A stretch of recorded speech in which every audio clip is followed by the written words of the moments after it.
Hi everyone, welcome to another episode of Frenemies. In the previous episode, we talked about ETFs and unit trusts, which can be deemed as investment containers. Today, we are talking about the building blocks inside of them: equities, commonly known as stocks, or fixed income, commonly known as bonds. This is probably the most important foundation when it comes to investing, knowing exactly where you're putting your monies into.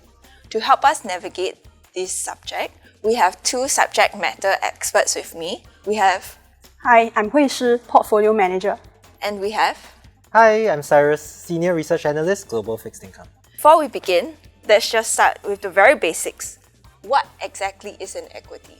So an equity or stock is like becoming part owner of a business. You're buying a slice of a company that you like. So when this company grows, it earns more money, your slice also becomes more valuable. So this is also a reason why most people rely on equities to build their long-term wealth. Then what about fixed income? So it's a little different from stocks because you don't technically own a slice of the company. Instead, how I would see it is that you get an IOU from the company. Basically, a company says they'll pay you X% interest and then they'll pay you back the money at the end. So that's why bonds are typically called fixed income, because you do get a regular income from them.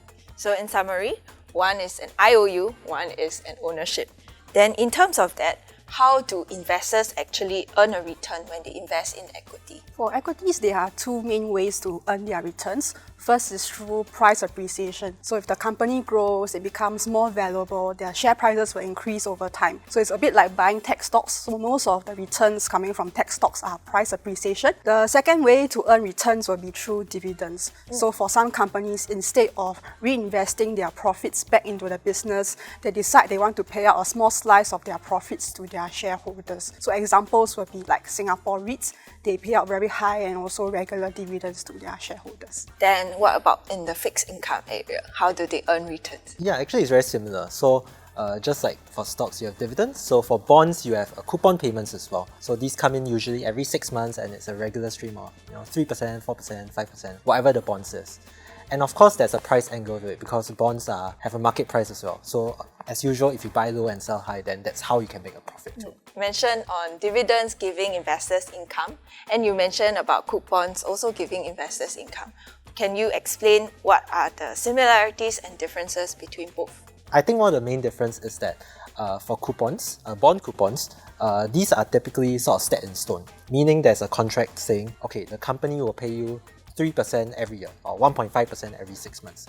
So the number is there. If they don't abide by it, they are breaching a contract and then you can sue them and blah blah blah. Whereas for stocks, correct me if I'm wrong, but for stocks the dividend is never guaranteed. So if the company is not doing well, they always have the right to not give you a dividend. In terms of returns, dividends can fluctuate more than for fixed income side. So it can be a common understanding that equities can be very volatile. It can even fall sharply within the day. When your portfolio is in the negative, you can even think that I should have just parked money with the banks or in fixed deposits. They could have generated lower, but at least they are more stable returns. How do you combat that kind of perception when investing in equities? Yeah, I think it's quite common for most of us to experience seeing our portfolios in the red. But I think this really matters depending on your time horizon. Of course, in the short term, the equities, they tend to be a lot more volatile as compared to bonds. But over the longer term, if you look at a longer term horizon, then actually equities, they have the potential to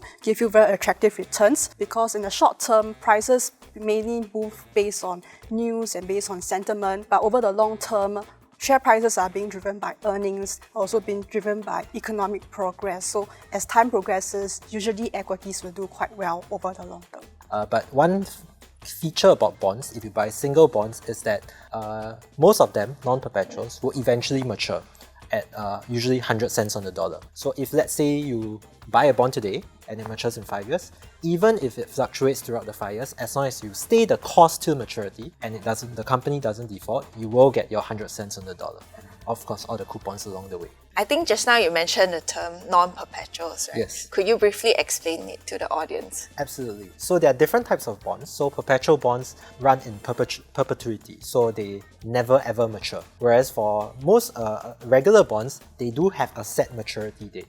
Again, it's usually explicitly stated out in the bond sort of terms and conditions that you'll mature on this specific date. So my understanding is that if you hold the bond up to the maturity date, then you can get back all your monies. At a pre-specified price, 100 cents on the dollar. When, let's say, when investors invest in fixed income / bonds, what kind of risks are they actually being exposed to? So I guess when you buy a sort of a single bond, I think the biggest risk is the company risk itself. So if I buy a bond of XYZ company, the main question you should ask is, will XYZ company pay me back? And that's really the most important question you should ask. That's the first thing in terms of whether the company will pay you back. I think another secondary risk is also currency risk. So a lot of our investors, I would assume, are based in Singapore. They use the Sing dollar. So if you buy, let's say, a US dollar bond, it is okay. But just be mindful that if the US dollar moves against Sing, then that will affect your returns in your home currency. So are investing in bonds generally safe? If I invest into a Singaporean bank bond, it's very, very low probability that it will default. Yeah, so if you're talking about Singapore bank bonds, then the probability of default is, I'll say, fairly low. But of course, again, it comes back to the company itself. So if you buy a bank in maybe some far-flung country that you have never heard of, then perhaps the risk might be higher. So I think it's very important to look at the bonds on a company-by-company basis. But I'm guessing it's similar for stocks. Similar for stocks, but I also want to add on for bonds as well. I think not all bonds are the same. Yeah, there's like different credit ratings. So there's like investment grade and there's high yield. So high yield bonds will have a higher probability of defaulting. So I think the instances that was more well documented would be the China property sector that happened a few years ago. So I think initially most investors, they think that China property bonds are quite safe. But then because of the crackdowns in the property sector, then actually most of the companies within the sector had liquidity issues. So they end up not being able to pay their coupons, not being able to pay back investors their principal. So bonds might not be as safe as people imagine. So not all bonds are the safest. I have to fight for bonds a bit. So I mean, absolutely, I think we have seen a number of defaults across the years. But if you're talking on a market level, I'll say bonds are still, on average, safer than stocks. Yeah, on average, bonds are much safer as compared to equities. But because equities have higher risk, they also give you higher returns. Then in that case, if I am a fixed income or bond investor, how do I go about mitigating the risk that you mentioned earlier? It's the same across any asset class, right? So if you are buying single companies, the most important thing you can do and you should do is to look at the fundamentals of the company. So not just a P&L, for a fixed income investor, it's important to look at cash flows. Because again, the main question you should be asking is, will the company pay me back? They need cash to pay you back. So if they have enough cash flows, they can pay you back, all is good. That's all you need to worry about. So yeah, very important to look at individual company or companies you are buying the bonds of. So when it comes to equities, do you also look at the same metric like cash flow? It's very similar, so we also look at the underlying fundamentals of the company. We look at cash flows, we look at earnings, but I think for bonds, right, the main concern is whether the company will be able to pay the investor back. But for equities, it's more like the question of, will the company be able to grow well over the longer term? So I think you also look at things that are more qualitative other than cash flows, looking at the business model of the company, look at the market share of the company, whether they have any competitive advantages. What kind of risks do beginner investors commonly ignore when it comes to investing in either equities or bonds? Maybe Hui Shi, you can start off first. I think in terms of risk, sometimes they don't know what they want to buy. So maybe like when they first start out, they just buy one single company. But this also introduces the single company risk. So if the company doesn't do well, it underperforms, then the share price will decline for equities. I see. But it could be the case where also the company does very well. Yeah, if you're very lucky, I say. Thing that we always emphasize is do not just look at the yield number. So bonds have different levels of indicative yield, higher yield, lower yield. And as investors, we generally want higher yields, right? Yeah, so just go for the highest. Yes, go for the coupon. highest. But of course, when you go for the highest coupon, highest yield, that usually comes with higher risk as well. Higher risk, higher return, right? So I think at the end of the day, again, it comes back to the individual company you're looking at and balancing out this higher yields and making sure that they can still pay you back at the end of the day. Maybe we can transition to talk about accessibility of all these products. For equities, the stocks are listed in various different exchanges. It's very easy for an investor to just buy and sell. Then for bonds, how do you exactly go about buying and selling bonds? So I think if you're comparing stocks and bonds, right, the similarities they have, if you want to gain an exposure to them, you can buy either unit trusts or ETFs. So these are applicable to both stocks and bonds. So diversified portfolios. Now, of course, for individual stocks, I think most investors will have experience with buying stocks, but not so much for bonds. And that's because historically, bonds were traded over the counter, so there's no exchange. But of course, I think iFAST has launched this new RMO, this regulated marketplace, where you can buy bonds pretty much just like a stock exchange. There's a bid price, ask price, you can see the indicative bid volume, ask volume.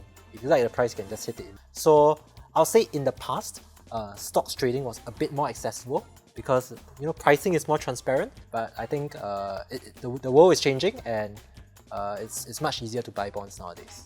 Through the iFAST regulator marketplace, the investors are able to even see the live trading prices of the bonds. Yeah, correct. So our platform is called Bond Supermart Live. So basically, you can see the exactly live prices of, I think we have quite a number of bonds for you to choose from. And honestly, for all intents and purposes, for an investor point of view, it's the same as the stock marketplace. In terms of equities, actually, are all stocks listed on the exchange have the same amount of liquidity when it comes to trading, and what affects the price and liquidity for the stock? Yeah, so not all stocks have the same amount of liquidity. So usually larger companies, they tend to have better liquidity, where the smaller companies or your small caps, they tend to be less liquid. Main reason is because not many investors know about the company. Yeah, so naturally the trading activity will be much lower as compared to the larger companies. So does it mean that if I put my money into a small cap company, then I might not be able to sell it? Not necessarily, but I think normal retail investors, we also don't buy a lot of shares. We at most buy like tens of thousands of shares, but actually it's only just a small fraction of the company. And most of the shares are being held by your institutional investors, like your pension funds or asset managers. So yeah, for retail, I think it's relatively easy to still buy or sell your shares. Because we are just a very small fraction. Small peanut.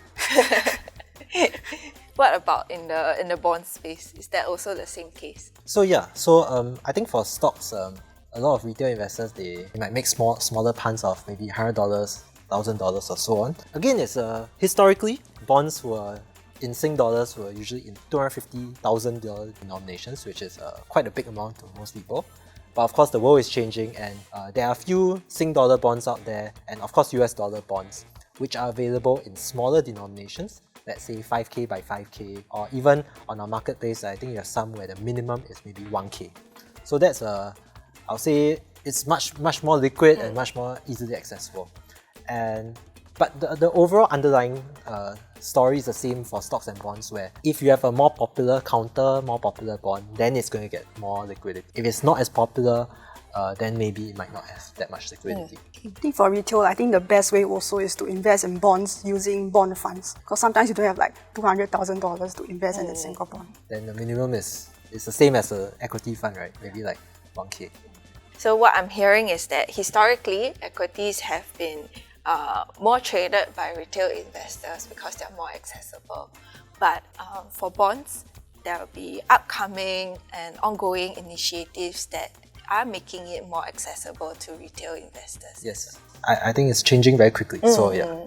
Let's imagine a scenario if, let's say, something happens in the market that causes it to crash 30% tomorrow. So which investor, an equity investor or a bond investor, can sleep better? Maybe Hui Shi, you can start off. When you say markets crashing by 30%, I assume it's referring to the equity market. But I think on a relative basis, bond markets usually won't experience that kind of magnitude in terms of share of price movements for the bonds. So I think naturally it will be your bond investor friend over here who can stick better. But I think for equity investors, those who are more experienced, they know what they are investing in, they will be able to remain calm during such market sell-off. In fact, some of them will be very happy because they can buy the dip. So they are not sleeping better. Instead, they are putting more money. Yeah, maybe keeping awake in order to place more trades. Yeah, no, she's absolutely right. So if you say 30% decline, I think the first thing to mention is what she said, that the probability of getting a 30% decline in bond markets is much lower versus equity markets on average. So has it happened before? Do you know? Wow, I'm not sure if it has happened before. For single bonds, definitely. Yeah. Because it depends on the company itself, right? But on a market level, I'm not sure if I don't think we had 30% in a single day. So yeah, probability is lower. Second thing I want to highlight is that if you buy an individual bond, maybe it crashes like 5%, not 30%. That's more realistic. If you buy an individual bond, you can take comfort because at the end of the day, again, once it hits the maturity date, they are obliged to pay you 100 cents on the dollar, or whatever price. So as long as they pay you that 100 cents on the dollar, it really doesn't matter too much what happens in between, as long as they pay you at the end. And you can sort of take more comfort from that. Unless the fundamentals of the bond change, that's why it causes that 30% drop. Then it's different. But if just crashing for no particular reason, it's just sentiment, then I think it's also a good option to buy bonds. So it only makes sense to double down essentially on buying a bond if it's sentiment driven, unless if it's fundamental driven, then what should an investor do? Yeah, then it's the same for stocks and bonds. So when the price crash, you must think about, okay, has its earnings changed, has its cash flow changed? If the fundamentals earnings have not changed, then I think sort of doubling down and buying on the way down might be a good way to, potentially increase your future returns. If the stock market drops 30%, should I immediately, let's say I have 20k, park all my 20k into the stock market, or should I, what we call it, dollar cost average, because I'm not very sure what's going to happen? I think typically dollar cost averaging might be a better strategy. I think first you have to evaluate why the stock market dropped by 30%, whether it's based on sentiment or is it because of fundamental reasons. I think if it's based on sentiment, I think there's a good reason for you to dollar cost average, because as the share price goes down, you will end up buying more units. And sometimes you don't know how long this negative sentiment will persist. So if you use dollar cost averaging, it means that you are more disciplined. You will always be buying more shares when share prices drop. You can't really dollar cost average into a so bond. let's say I get a windfall, I don't buy Toto, but if I strike Toto and I get $1 million, then theoretically time in the market sort of beats timing the market, right? So if you are disciplined, if you are sure that your psychology is good and you won't panic if the market falls another 30%, then I think from a mathematical standpoint, it's better to just all in. Again, subject to fundamentals. I think that's very important. But of course, it really depends on the individual investor. If you feel like, you're panicked if it drops another 30%, then maybe DCA might be better. Yeah. So what I'm hearing is, if you're a brave investor, you will go all in. And if you really cannot take it, or you think that you cannot take it, or you think that the situation will last for a longer period of time, then DCA is the safer choice for your monies. I think we addressed a lot of risks when it comes to investing in single company stocks or single company bonds. When it comes down to it, when the company is in serious trouble, how does it affect an equity investor versus a bond investor? So when a company is in serious trouble, I think the issue for the concern you have as a bond investor is, again, will the company pay me back, or will they pay my interest payment?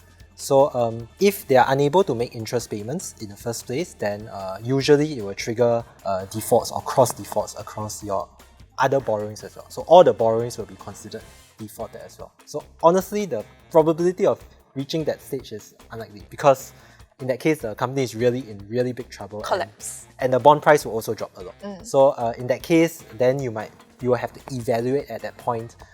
Again, coming back to fundamentals, right? Evaluate whether the company will still be able to pay you back, or whether you should just take the loss. If the company collapses. So if the company collapses, then usually there is a sort of a waterfall of returns. So usually, in the standard waterfall, bonds will definitely be paid higher than bonds will definitely be more senior to equity holders. So they'll be paid out first. So if let's say the company has $1 million left and they have, let's say, 750k in stock, 750k in bonds. So usually 750k will fully go to paying the bonds first. And then the leftover 250k in this case will go to equity.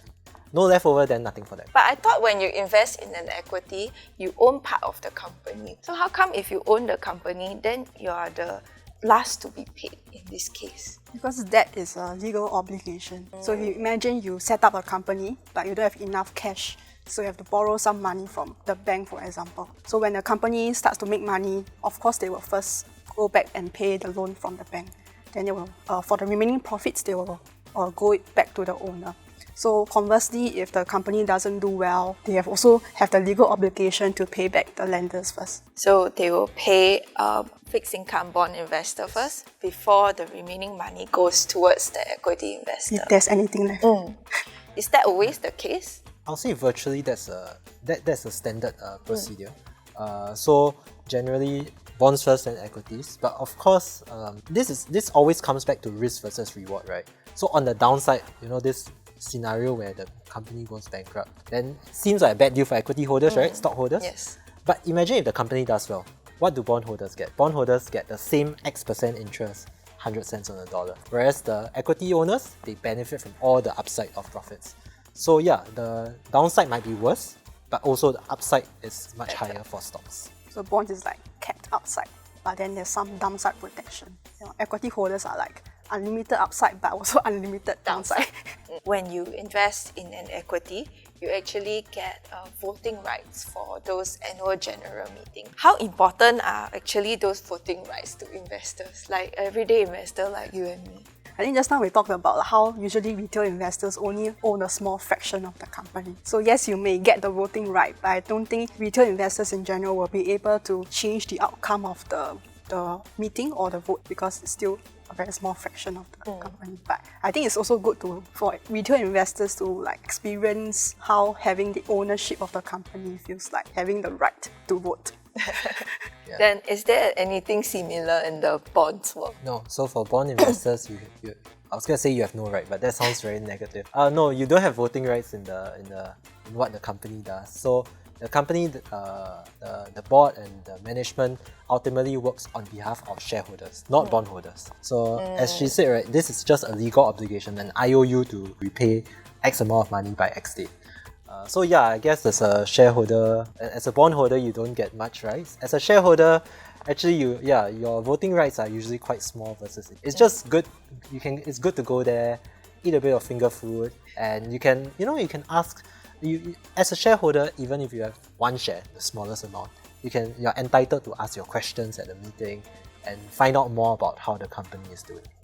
I see. So in terms of if you're a bondholder, then you're not very involved in the, let's say, the growth of the company, because either way you're going to get back the same returns in terms of your coupon.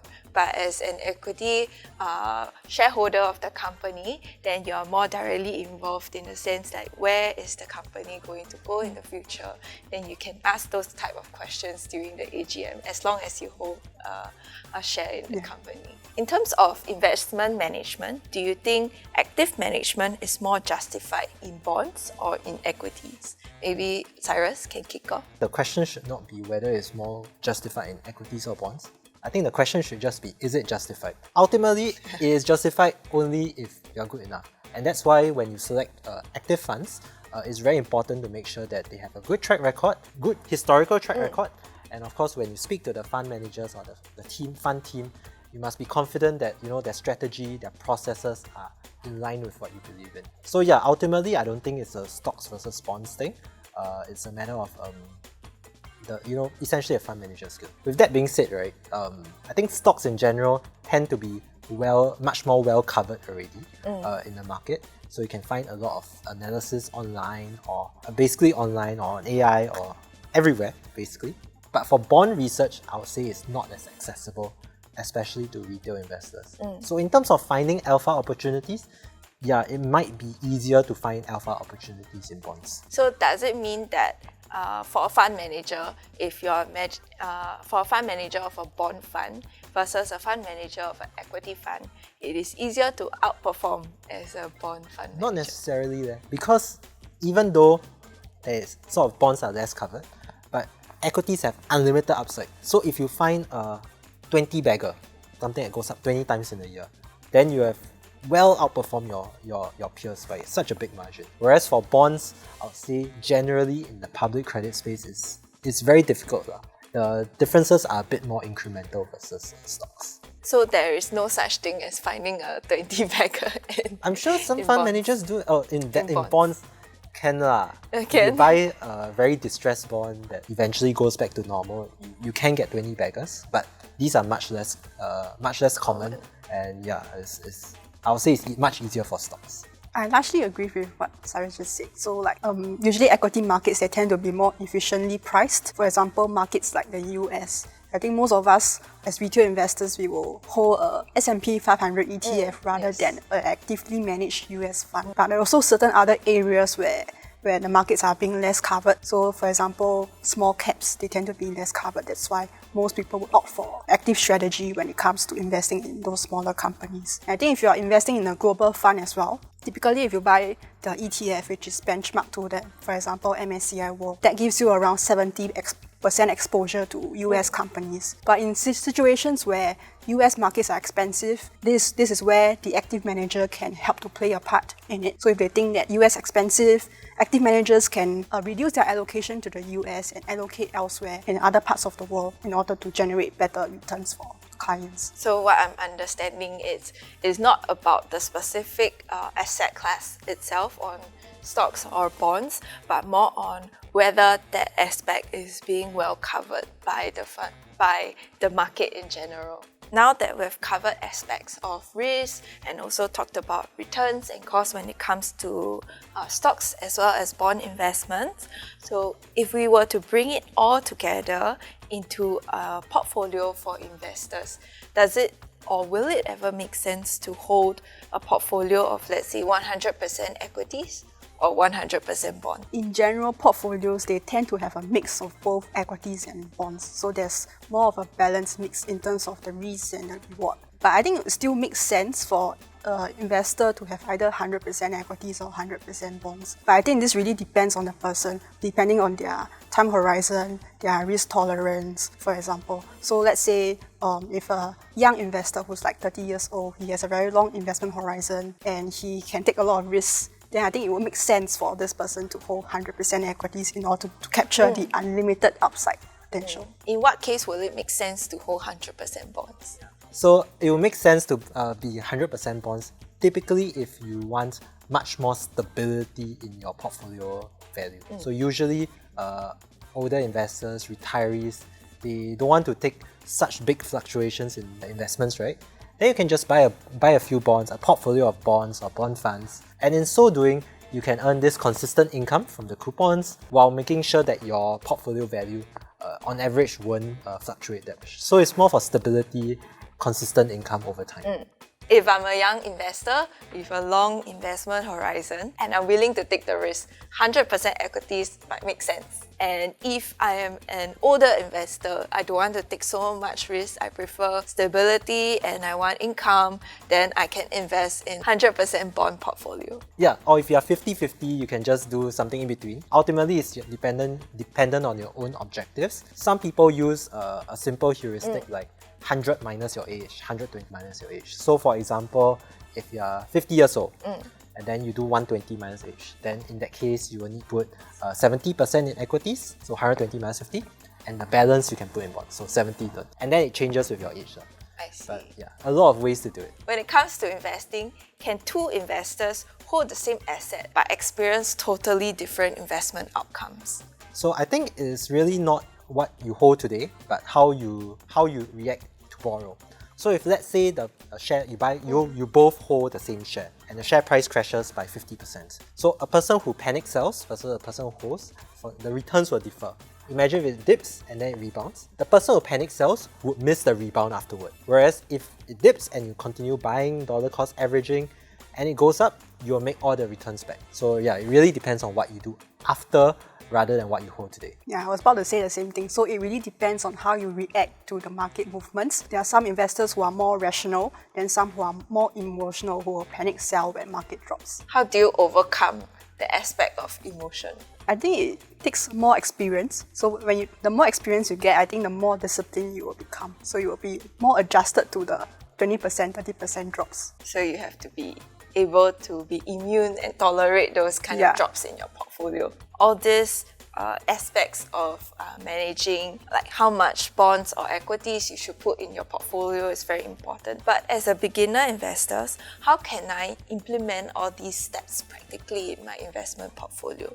I think we talk a lot about like equities versus bonds, which one to buy, and then within each asset class, what kind of bonds or what kind of stocks that clients should buy. I think it's a lot of different questions, it can be a bit more overwhelming, and this is where I think having a discretionary portfolio would make things a lot more easier. What is a discretionary portfolio? A discretionary portfolio is a portfolio of investments that consists of either bonds or equities or both that is being managed by a professional. In this case, iFAST also has some portfolios that we manage. So we will have different risk profiles within the portfolio, which consists of different mix of equities and bonds, and tailor it to their investors' time horizon and their risk tolerance. How do the portfolio managers essentially manage the different investment allocations over time? Let's say you want to park more into equities, but you want to park more into bonds. How do you all come to a common consensus? I think it also falls back to what we have been talking about, which is the fundamentals. So looking at fundamentals of the bond markets and looking at fundamentals of equity markets. So this can be looking at things like valuations of stocks or bonds, looking at their cash flows, for instance, to decide how much to allocate between the two. Will you all have any disagreements when it comes to allocation? I think I can only speak from the perspective of a research analyst. So I think within our research team, it is very normal for everyone to have different opinions. Could be small differences or big differences. So 10 people could have 10 opinions. Extremely normal.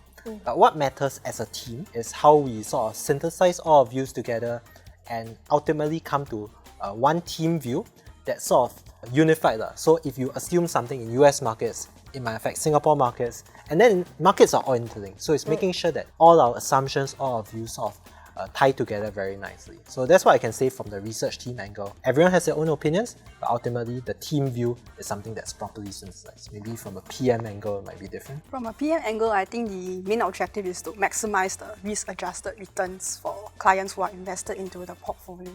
So also again falling back on fundamentals to decide whether the asset class, which one can deliver better returns over the longer term based on current market conditions. As a PM, how do you manage and calibrate the portfolios according to the views of, let's say, from the research team? Let's say if the research team thinks that there may be a recession coming up, so I think that will also enable portfolio managers to decide that they should increase allocation to bonds, because bonds tend to be more stable, they provide very steady income, whereas equities will tend to do more poorly during recessions. You'll likely see like 20-30% drops in terms of share prices. And I think within equities as well, we can also shift to more defensive sectors rather than investing in the very high growth sectors. They are more sensitive to economic conditions. So essentially, you will fine-tune the portfolio based on the views from the research team. Very quickly, we've come to the end of our discussion today on equities as well as fixed income.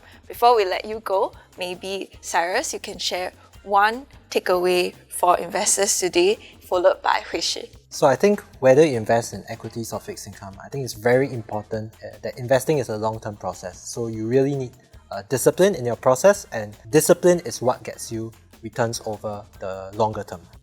Let's see. How do you sort of inculcate those discipline as an investor then? If you're an investor who don't think you have the discipline to stay invested through markets and ups and downs, I think having a discretionary portfolio or a DPMS would be very suitable for them, because there's a disciplined set of investment process that portfolio managers follow. They also do risk management and help you capture where the opportunities are in the market or in the asset class. So those are some good opportunities for beginner investors to kickstart their investment journey. Yes, less stress. Less stress for them also. Thank you to Cyrus as well as Hui Shi for joining us today and for sharing their insights on equities as well as fixed income. Speaking of discretionary portfolios that Hui Shi mentioned earlier, iFAST also has a suite of discretionary portfolio offerings for wealth advisors and their clients. The key benefit of discretionary portfolio is its professional management coupled with the power of automated rebalancing. This means that investors' portfolios are always aligned with the latest market events, allowing them to essentially just sit back and relax while they outsource all the heavy research as well as administrative requirements when it comes to managing investments. If you would like to learn more about our discretionary portfolio management solutions and how they might fit into your investment strategy, you can reach out to your advisor. Thank you and see you guys in the next episode. Bye bye!